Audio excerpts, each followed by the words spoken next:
This program is made possible by Hay House, an international publisher helping people transform their lives through books, audios, and gifts that inform, enlighten, and inspire. On the web at www.hayhouse.com.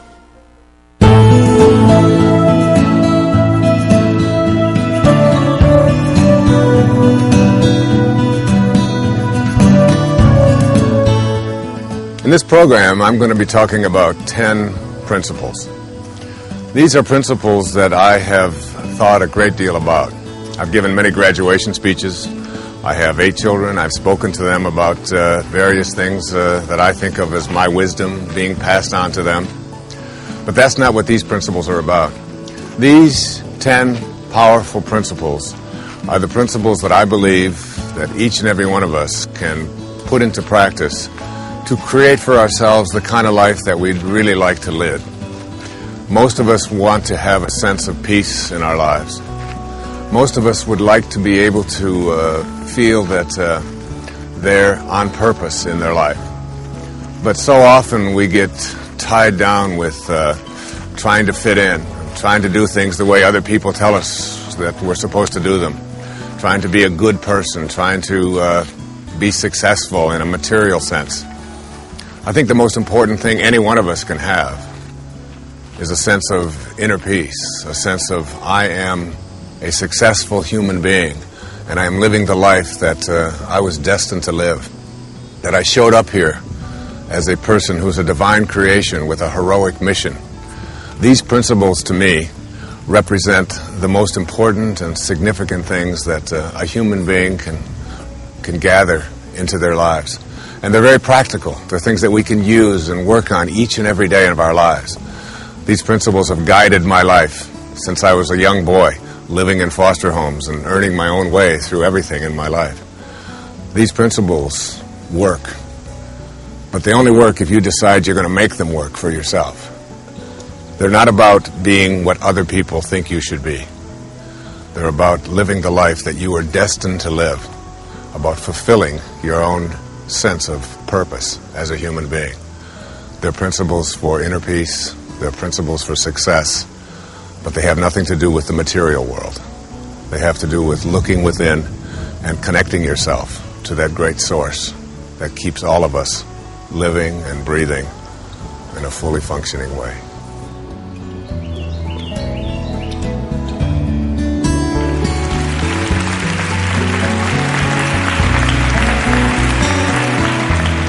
Dr. Wayne Dyer is a best-selling author, lecturer, and modern philosopher. He holds a doctorate in counseling psychology and is America's leading teacher of transformational wisdom. Thank you. Thank you. Thank you very kindly. We are here in a very special place. We are in the very church where, on the very setting, where Emerson, Ralph Waldo Emerson's grandfather, was the minister here when the American Revolution began, and the shot heard round the world was fired just a little ways within walking distance of where we're standing.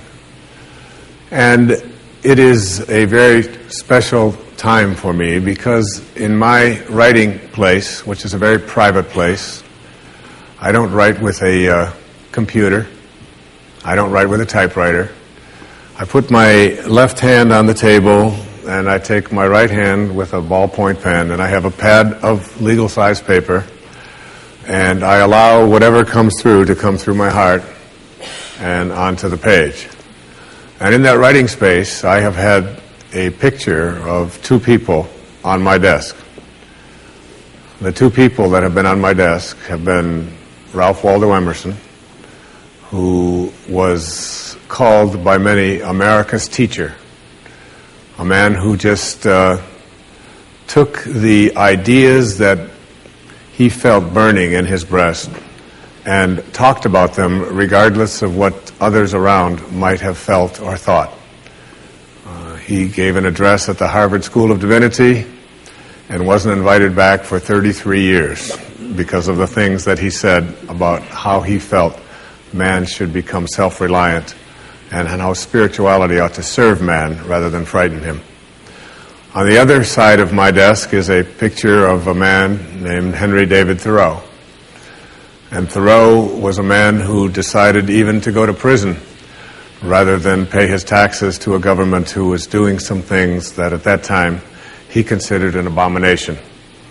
And he went off to Walden Pond to live and wrote in his journal, "Simplify, simplify, simplify," to which Emerson reportedly responded, "I think one simplify would have sufficed." At any rate, these two giants, along with Bronson Alcott, who was the father of Louisa May Alcott, who wrote Little Women, and so many other powerful books about the rights of a woman to be treated with equality at a time when such things weren't even considered. These were people who took stands on abolition when it was not a easy thing to do. They were stops here along the Underground Railroad to help people, fugitive slaves who were escaping. These people took these kinds of stands and held meetings at the Concord School of Philosophy to discuss an American approach to contributing something that we call now self-reliance, one of Emerson's most famous essays. And I am honored to be here in the same city, on the same site, in a building that has been rebuilt, but where Emerson's grandfather was the minister. So Concord was very accommodating to us to put this program together. And what this program is about is what I call with apologies to David Letterman, my top 10. He does a top 10 every night, and of course they're very amusing. These are my top 10 principles for living a life of success and a life of inner peace. I've been invited many, many times to give graduation addresses in high schools and universities, and I've attended many of them when my own children have graduated, and I've attended at my own graduations at various times in my life. And most of the time, these speeches revolve around certain kinds of themes. One of the themes that they revolve around is success involves working hard and setting goals and listening to your elders and putting aside for the future and all kinds of nose to the grindstone advice about becoming successful later on if you follow these principles. This isn't what this program is about.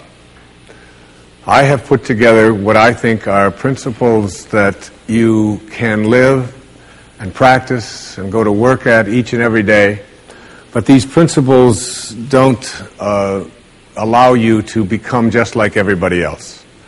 They're not designed to have you fit in.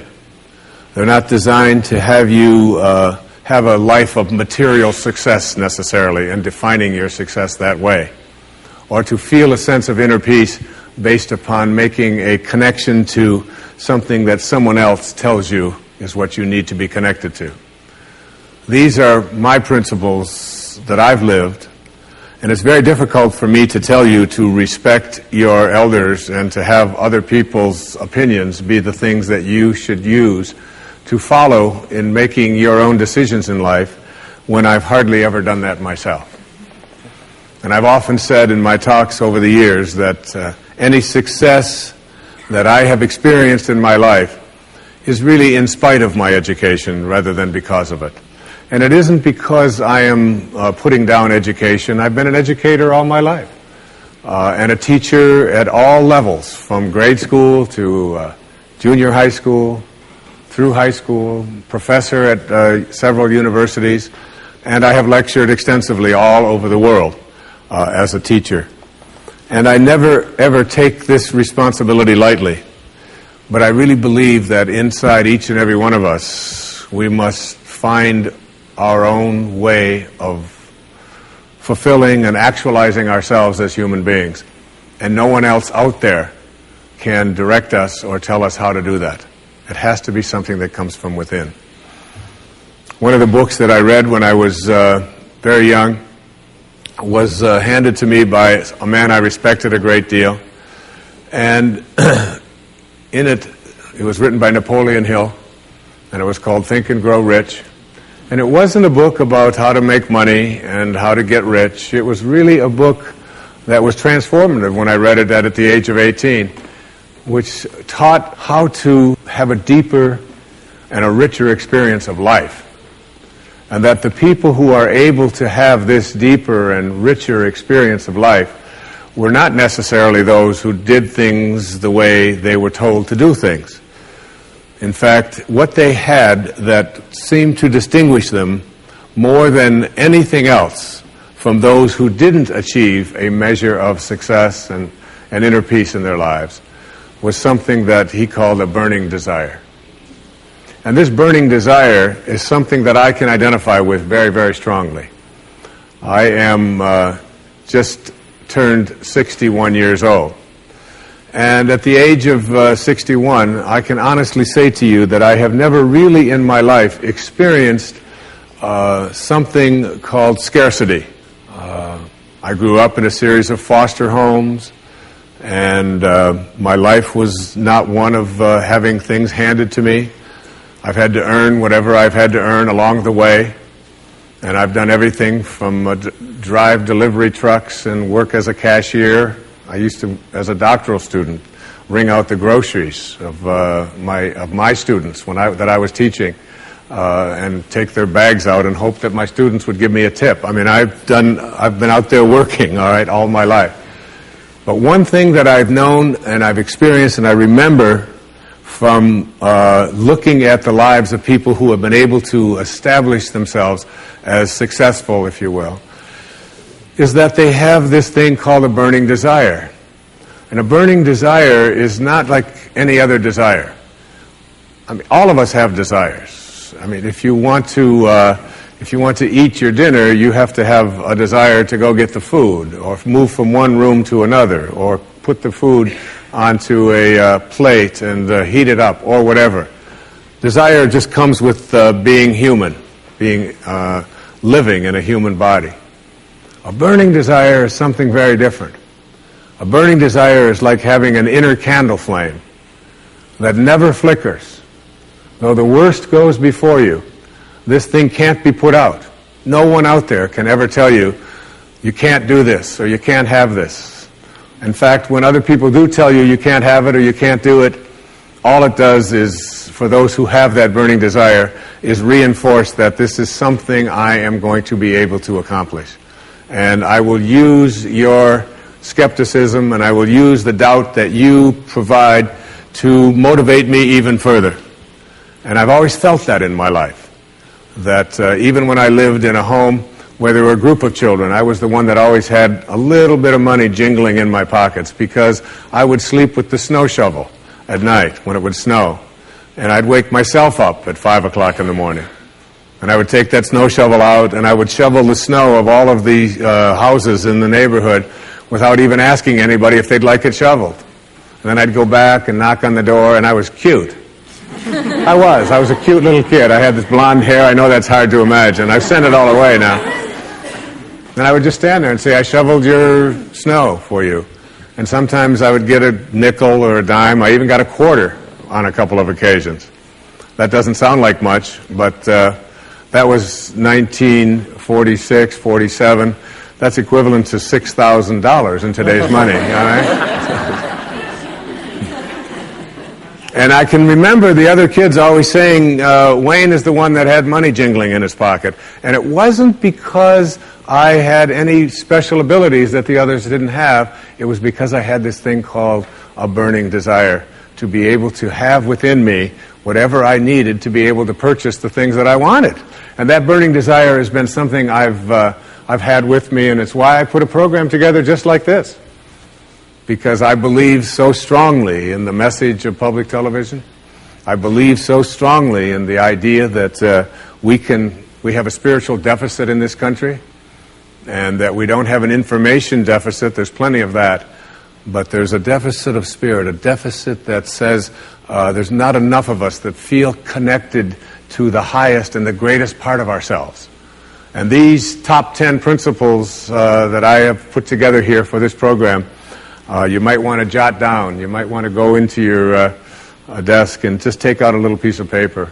But I think if you practice them and look at them and see them, they come from someone who's had a burning desire, but has also been living a life in which I have felt independent of the opinions of others in terms of whether or not I should or shouldn't be doing that.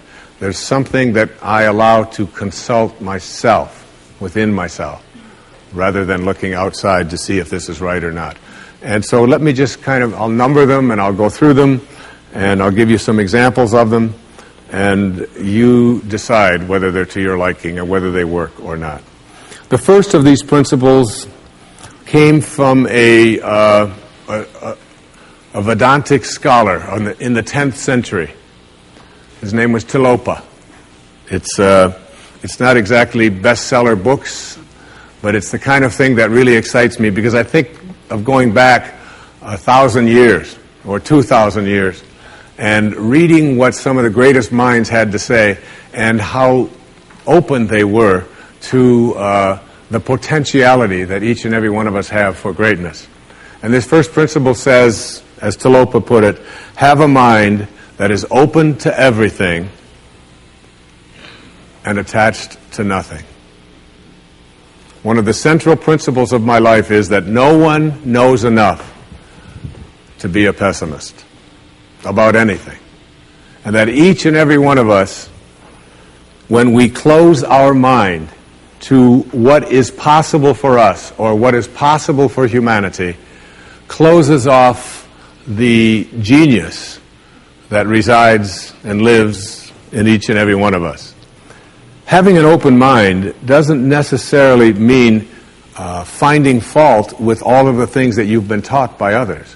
It means opening yourself up to the potentiality and the possibility that anything and everything is possible. So having a mind that is open to everything and attached to nothing really means finding within ourselves the ability to get rid of a trait that I find so common in the contemporary world. Do you know that most people that I meet spend their lives looking for occasions to be offended? They actually are out there hoping that they can find some reason to be offended. And there's no shortage of reasons. They're out there everywhere. The way this person dressed, what this person said, they turn on their TV, they hear the news, they're offended by this, someone used language that they didn't like, someone doesn't share the same customs that you, and people all day long. In fact, if you keep track tomorrow, you will find probably 100 reasons that you can go around being offended. But a mind that is open to everything and attached to nothing is a mind that says, I'm never looking for anything to be offended by. And that whatever anybody else out there has to say, my response to that is, that's an interesting point of view. I've never considered that before. I remember being interviewed for a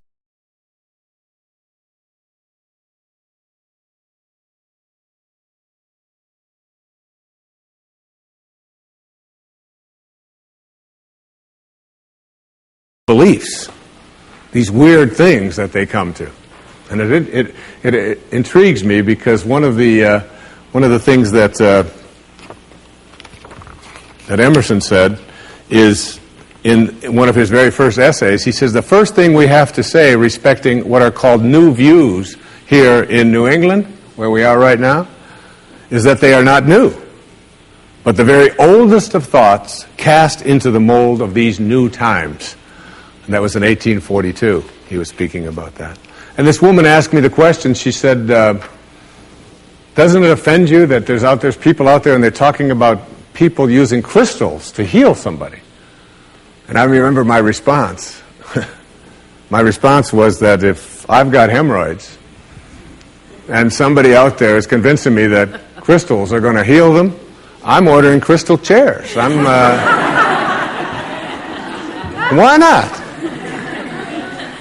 I mean, all you have to do is understand something called a placebo. And what is a placebo? It's nothing more than a convincing belief. If I hand you this pill and say this pill is going to cure your arthritis, and you take it and the pill is just a sugar pill, but your arthritis disappears, I'm into buying those placebos. Where can I get some of those placebos? And it's true of everything. And it's when you think about all the things that we enjoy and what our life is like, it took people who had a mind that wasn't closed to allow us to make the progress that we've made. Progress is impossible if you always do things the way you've always done things. But the other word in this, what Talopa said, is be attached nowhere. Be attached nowhere. Attachment really means I am deluding myself into a belief that if I can't have or if I can't do this or that thing, then somehow I am going to become immobilized. So an open mind that is detached. In my most recent book, in A Spiritual Solution to Every Problem, I have an observation. And it's an observation from Anthony DeMello, a man I respect enormously, a priest, who, in The Way to Love, puts it this way. Here's a great test for your relationships, especially the relationships that you're in with those whom you love, not your children, but your spouses and your lovers and so on. Try this test on for size. 1, I am not really attached to you at all. I am merely deluding myself into the belief that without you, I will not be happy. And 2, and here's the toughest test for non-attachment, I leave you free to be yourself, to think your thoughts, indulge your tastes, follow your inclinations, behave in ways that you decide are to your liking. How's that for a challenge? And so what most of us do in our relationships and why they are not as successful as we would like them to be is that we become attached and we tell ourselves that if this person behaves in a way that I find offensive, then I can't be happy. I make my happiness, my fulfillment dependent upon those people that I love being what I think that they should be. And detachment doesn't mean being a victim.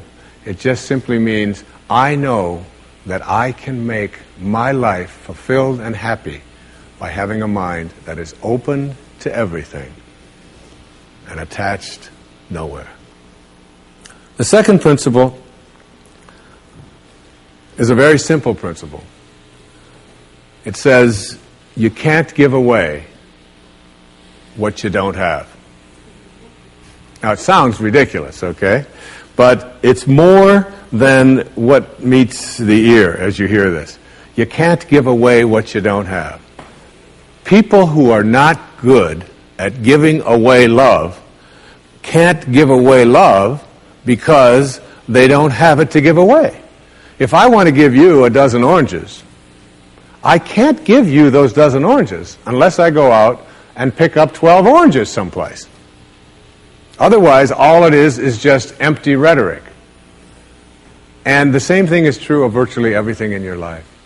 You can't give away love for others if you don't have love in here to give away. If what you have in here is contempt, if what you have in here is anger, if what you have in here is fear, then these are the things you're going to be giving away in your life. And I've often thought, and I really believe very strongly that there's a law, sort of a law in the universe. I call it the law of attraction. And the law of attraction is one that works like this. You get back from the universe, from the world, what it is that you put out there in the world. And if you're putting out there into the world that I am not worthy of attracting something beautiful into my life, that the universe will respond back to you with exactly that message.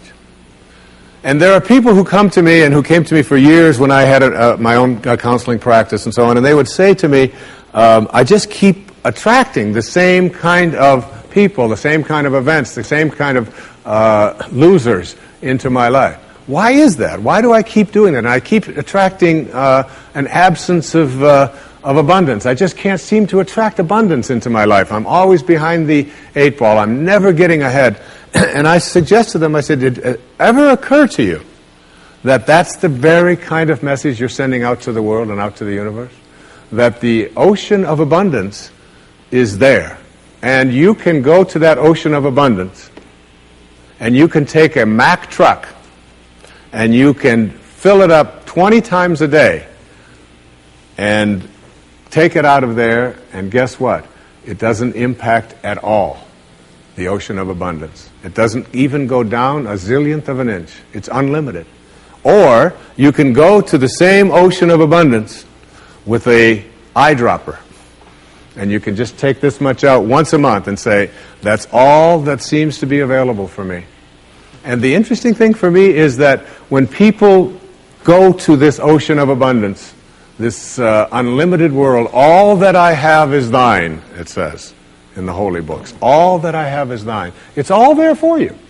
But if you believe inside that it's limited, that you can only get so much, that other people are going to get it before you do, then you'll find yourself creating that very same thing. And the even more interesting part about this, you can't give away what you don't have principle, is that if your message to the universe is gimme, gimme, gimme, which is a lot of people's message to the universe. I want this from you, I want that from you, please give me this, I have to have that. That's what their prayer is like, that's what their message is, and they say, I want this from the universe, gimme, gimme, gimme. The universe's response back to that kind of a mentality is exactly the same. The universe will say right back to you over and over again, gimme, gimme, gimme. And you'll find yourself never ever arriving, but always being in a state of striving, always feeling as if you're being neglected, never feeling as if you have enough, always feeling as if you're being shortchanged, because you're constantly under the pressure to give, to get back what the universe is demanding from you. And the interesting thing about all of this, the irony of this, is that if you shift that, and you say to the universe, to the world, how may I serve? How may I serve? The universe's response back to you is, how may I serve you? How may I serve you? And it's very intriguing. When you take your energy and your attention off of what you are demanding from the world, and instead saying, what can I give to the world? And it's really the basis behind that very famous line of the President John Kennedy's inaugural address. Ask not what your country can do. Ask what you can do for your country. And the irony of that is, and I've learned that in my own life, that when I stopped thinking about what was in it for Wayne Dyer and how much could I get, and I began to shift and say, how can I help you? How can I give to you? What can I do for you? And people who write to me, I send them something. When I encounter somebody that needs help of some kind, I'm very often just giving that to them. And then I find that it just keeps coming back into my life. And once I shifted that energy off of what can I have into what can I give, it seemed to me that the universe responded back with the very same message. What can I give to you? And the most incredible and wonderful and beautiful abundance has flowed into my life in every way that I can possibly think of. You can't give away what you don't have. So take a look at an inventory of what you do have. How much do you love yourself? How much kindness do you have in you? How much peace do you have in you? How much joy do you have in you? And if you're able to give that away as many times as you can in a given day, watch and see how much more of that continues to show up and come back in your life. Okay? The third principle is one of my very favorites. It's called, there are no justified resentments. And this is a very difficult principle for many people to get, but one that I believe very strongly in. I was in a group one time of drug addicts and alcoholics. And I was one of the people that was a sponsor and leading this group. And the sign on the wall said, "There are no justified resentments in this group." And what I said to that group that night was, no matter what anybody says to you here, no matter what kind of anger comes directed towards you, no matter how much hate you may encounter showing up in your life, there are no justified resentments. Meaning that if you carry around resentment inside of you about anything or about anyone, and I'm talking about the person that you lent money to and hasn't paid you back, I'm talking about the person in your life that you feel was abusive in your life, I'm talking about the person who walked out on you and left you for somebody else, I'm talking about all of the things that you have justified in your heart and in your life that you have the right to be resentful about. And I'm suggesting to you that those resentments will always end up harming you and creating in you a sense of despair. I've often said that no one ever dies from a snake bite. The snake bite will never kill you. You cannot be unbitten. Once you're bitten, you're bitten. But it's the venom that continues to pour through your system after the bite that will end up destroying you. So now you have to take a look at all of the resentments that you may have in your life. And I'd like to suggest to you that I think there is a wonderful metaphor for this that I have created in my life for how to make this work. And I think that Regis Philbin is the one who's responsible for it. All right? My buddy Regis. There's a show called Who Wants to Be a Millionaire that has been popular all over the world. I was in South Africa, it comes on. All right? I was in Australia, and they've got their own Australian version. And in Greece, they have the Greek edition of Who Wants to Be a Millionaire. And basically, this show has two levels that you have to get to. Now, the first level is the $1,000 level. And at the $1,000 level, you basically have to answer a question like, on your hand, you have some digits. Those digits on your hand are called your feet, your nose, your ears, your fingers.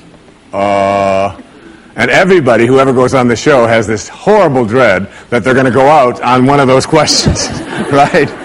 So basically, in order to get to the $1,000 level, all you have to do is answer 5 pretty simple questions in order to get to the $1,000 level. Now, on this program, the $1,000 level for you in this metaphor means that you will leave with something if you get this. At least get this. This is the $1,000 level. You must send blame out of your life for any conditions of your life. Blame has to go. All right? Now, blame means if you're sitting there with a disease, you say, without guilt, it's mine, I take responsibility for it.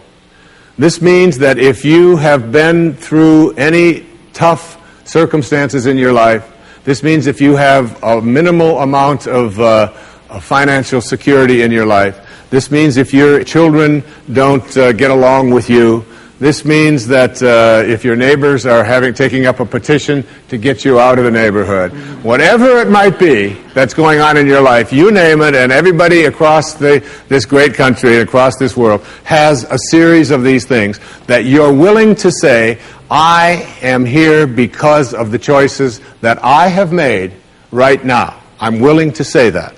Even though it's difficult, and we know it's really not your fault. We know really there's a lot of people out there who are really bad, all right? But you're willing to say no blame. That's the first level, all right? That's where you understand no justified resentment. And then on the Who Wants to Be a Millionaire show, there is what is called the $32,000 level. And the $32,000 level is not only an opportunity for you to walk away with a sizable amount of goodies, which you can walk away from tonight in this program, but it also is the door opener to multi-wealth. But you got to get to this in order to have an opportunity to move into these transcendent levels. All right? Millionaire spiritual status. All right? You got to get through these next 5 questions. And this $32,000 question, or level rather, comes to this. It came to me from a quotation that I used in the writing of a spiritual solution to every problem. I read a book that was written a couple of thousand years ago by Patanjali, the Yoga Sutras, the aphorisms of Patanjali. And one of those sutras, one of those aphorisms, observations that this brilliant man made almost 2,000 years ago was this. He said, if you become steadfast in your abstentions of thoughts of harm directed towards others, all living creatures will cease to feel enmity in your presence. Now this translates to blame, pretty basic. No more blame. I'm just not going to assign responsibility to other people for where I am, because now I have an opportunity to get rid of it. If I think someone else caused it, then I've got to wait for somebody else to change in order for me to get rid of it, and you might wait forever for that. But if I take responsibility for it, I can do something, including move on, which might be the most important thing to do. All right? But at the higher level, when there are no justified resentments, what you are doing is what St. Francis did, Francesco. What you are doing is you are at a place where you are sending love in response to hate. You are literally saying, no matter what comes my way, I am going to be steadfast in my abstention of thoughts of harm directed toward others. I'm going to work hard at, no matter what comes my way, having it come out of me what I want to come out of me, and that is love, and that is a higher energy. And if you can get to that level, Patanjali said, all living creatures will cease to feel enmity in your presence. I have a little girl, a precious little girl. I have 6 precious girls and 2 precious sons, but I have a little girl who is almost 12. And she loves animals like no one I've ever met in my life. I mean, her whole life revolves around animals. And when we walk in the woods, butterflies avoid me, fly away from people around, and they come and they land right on her arm. And it happens all the time. All living creatures. She couldn't have a thought of harm directed towards any living creature. And Patanjali said to us, all living creatures will cease to feel fear or enmity or anger in the presence of those who can send love in response to the hate. That's what I mean when I say there are no justified resentments. What I'd like to do, I'd like to share a little story here with you. It's a very tender story. It was sent to me by someone who sends me beautiful things in the mail. And I call it the Teddy story. And I'd like to read this to you, if I can do it without tearing up. And this story illustrates this as well as anything I've ever seen. There's a story many years ago of an elementary school teacher. Her name was Mrs. Thompson. As she stood in front of her 5th grade class on the very first day of school, she told the children a lie. Like most teachers, she looked at her students and said that she loved them all the same. But that was impossible, because there in the front row, slumped in his seat, was a little boy named Teddy Stoddard. Mrs. Thompson had watched Teddy the year before and noticed that he didn't play well with the other children, that his clothes were messy, and that he constantly needed a bath. Teddy could be unpleasant. It got to the point where Mrs. Thompson would actually take delight in marking his papers with a broad red pen and making bold X's and then putting a big F at the top of his papers. At the school where Mrs. Thompson taught, she was required to review each child's past records, and she put Teddy's off until last. However, when she reviewed his file, she was in for a surprise. Teddy's first grade teacher wrote, "Teddy is a bright child with a ready laugh. He does his work neatly, and he has good manners. He's a joy to be around." His second grade teacher wrote, "Teddy's an excellent student, well liked by his classmates. But he's troubled because his mother has a terminal illness, and life at home must be a struggle." His third grade teacher wrote, "His mother's death has been hard on him. He tries to do his best, but his father doesn't show much interest, and his home life will soon affect him if steps aren't taken." Teddy's fourth grade teacher wrote, "Teddy's withdrawn and doesn't show up much interest in school. He doesn't have many friends, and sometimes he even sleeps in class." By now, Mrs. Thompson realized the problem, and she was ashamed of herself.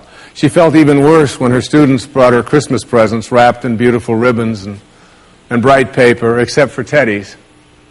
His present was clumsily wrapped in heavy brown paper that he got from the grocery bag. Mrs. Thompson took pains to open it in the middle of the other presents. Some of the children started to laugh when she found a rhinestone bracelet with some of the stones missing and a bottle that was 1/4 full of perfume. But she stifled her children's laughter when she exclaimed how pretty the bracelet was, putting it on and dabbing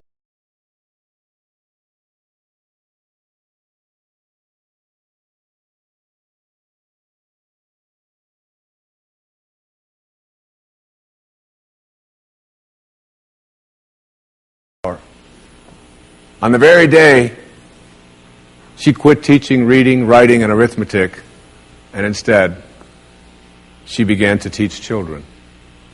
Mrs. Thompson paid particular attention to Teddy. As she worked with him and his mind seemed to come alive, the more she encouraged him, the faster he responded. By the end of the year, Teddy had become one of the smartest children in the class, and despite her lie, became one of her teacher's pets. A year later, she found a note under the door from Teddy telling her that she was still the best teacher he ever had in his whole life. 6 years went by before she got another note from Teddy. He then wrote that he had finished high school third in his class, and she was still the best teacher he ever had in his whole life. 4 years after that, she got another letter saying that while things had been tough at times, he stayed in school and stuck with it and would soon graduate from college with the highest of honors. He assured Mrs. Thompson that she was still the very best and favorite teacher he ever had in his whole life. Then 4 more years passed, and yet another letter came. This time he explained that after he got his bachelor's degree, he decided to go a little further. The letter explained that she was still the best and favorite teacher he ever had, but now his name was a little longer. The letter was signed Theodore F. Stoddard, M.D. But the story doesn't end there. You see, there was yet another letter that spring. Teddy said he'd met this girl and was going to be married. He explained that his father had died a couple of years ago, and he was wondering if Mrs. Thompson might agree to sit in the place at the wedding that was usually reserved for the mother of the groom. Of course, Mrs. Thompson did, and guess what? She wore that bracelet, the one with the several rhinestones missing, and she made sure she was wearing the perfume that Teddy remembered his mother wearing on their last Christmas together. They hugged each other, and Dr. Stoddard whispered in Mrs. Thompson's ear, "Thank you so much for making me feel important and showing me that I could make a difference." Mrs. Thompson came with tears in her eyes and whispered back, "Teddy, you have it all wrong. You were the one who taught me that I could make a difference. I didn't know how to teach until I met you." Isn't that a beautiful story? Yeah.